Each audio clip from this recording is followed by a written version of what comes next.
आज आपण मराठी म्हणजे भारतीची 19वी कविता पाहणार आहोत. कवितेचं नाव आहे हे कोण गे आई. ही कविता भा. तांबे यांनी लिहिलेली आहे. कोणती 19वी कविता आहे हे कोण गे आई ही कविता आहे. या कवितेमध्ये काय लिहिलेलं आहे पाहूया बरं का. आपण थोडक्यात पाहूया अगोदर. एक मुलगा आपल्या आईला निसर्गातील एकट्याला भिवविणाऱ्या गोष्टींबद्दल सांगत आहे. तो म्हणतो नदीच्या किनारी असलेल्या गडाच्या खिंडारात असलेल्या पिंपळावर कोण राहते? वडाच्या झाडांमधून कोण शिळे वाजवत वाहतो आहे?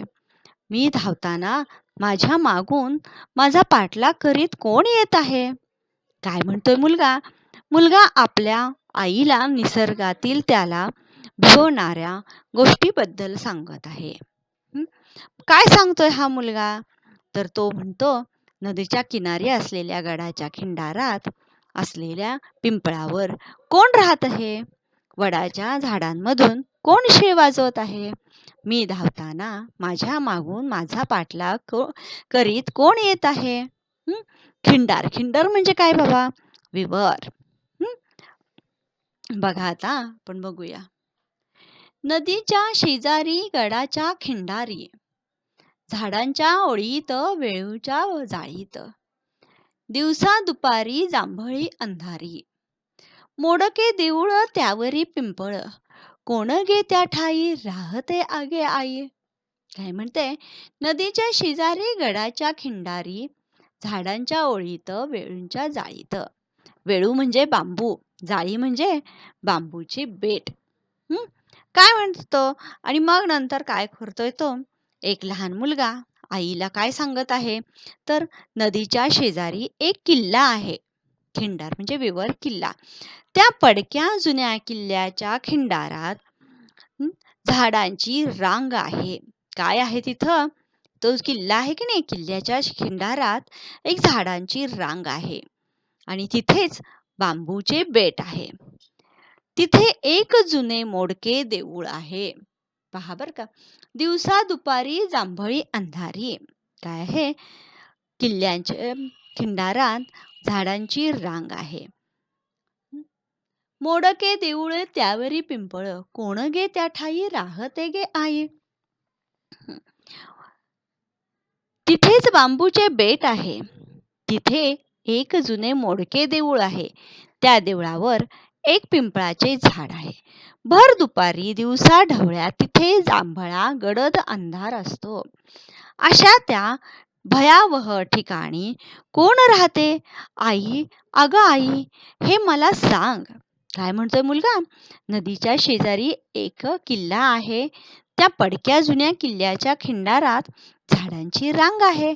तिथेच बांबूंचे बेट आहे. तिथे एक जुने मोडके देऊळ आहे. त्या देवळावर एक पिंपळाचे झाड आहे. भर दुपारी दिवसा ढवळ्या तिथे जांभळा गडद अंधार असतो. अशा त्या ठिकाणी म्हणजे कुठल्या? तर भयावह अशा ठिकाणी कोण राहते? अगं आई, हे मला सांग.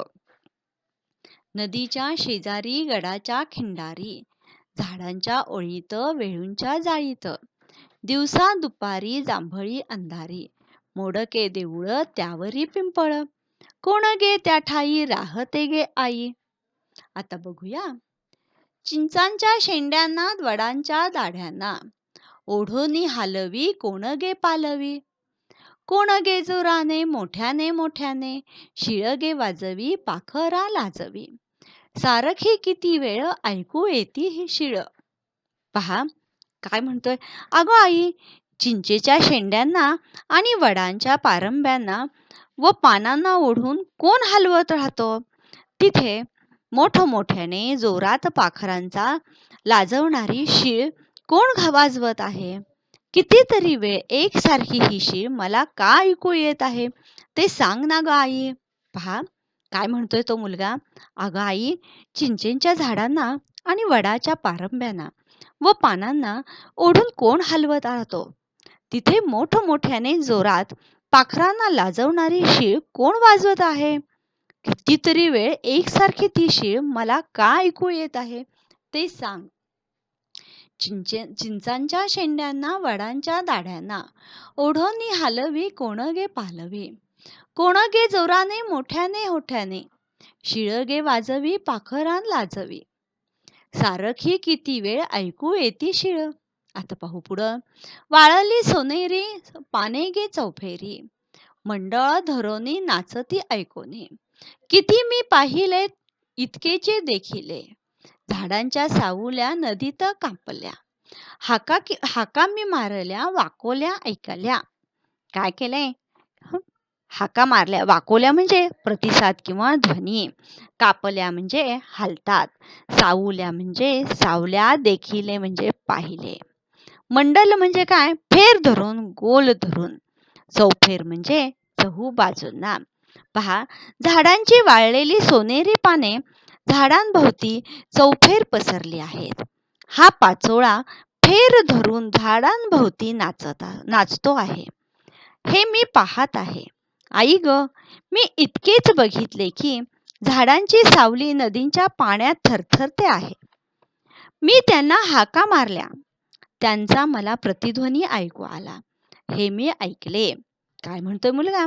झाडांची वाळलेली सोनेरी पाने झाडाभोवती चौफेर पसरली आहेत. वाऱ्यामुळे हा पाचोळा फेर धरून झाडाभोवती नाचतो आहे. हे मी पाहत आहे. आई ग, मी इतकेच बघितले की झाडांची सावली नदीच्या पाण्यात थरथरते आहे. मी त्यांना हाका मारल्या. त्यांचा मला प्रतिध्वनी ऐकू आला. हे मी ऐकले आहे. वाळली सोनेरी पाने गे चौफेरी मंडल धरोने नाचती ऐकोनी. किती मी पाहिले इतकेचे देखिले झाडांच्या सावल्या नदीत कापल्या. हाका मी मारिल्या वाकोल्या ऐकिल्या. उरात धडधडे धावता मी पडे पळालो तेथून कोण गे मागून. मी घाबरलो माझ्या छातीत धडधडले. मी धावत धडपडत तेथून पळालो. पण माझ्या मागून कोण येत आहे? आई, माझा पाठलाग कोण करीत होते? मी घाबरलो माझ्या छातीत धडधडले. मी धावत धडपडत तेथून पळालो. पण माझ्या मागून कोण येत आहे? आई, माझा पाठलाग कोण करीत होते ग? ही कविता इथे संपलेली आहे. कविता भा. तांबे यांनी लिहिलेली आहे. बाळांनो, तुमचा आजचा घरचा अभ्यास आहे. ही कविता पूर्ण सगळी कविता तुम्ही लिहून काढायची आहे. हा तुमचा घरचा अभ्यास आहे. आपण इथे थांबूया बरं का.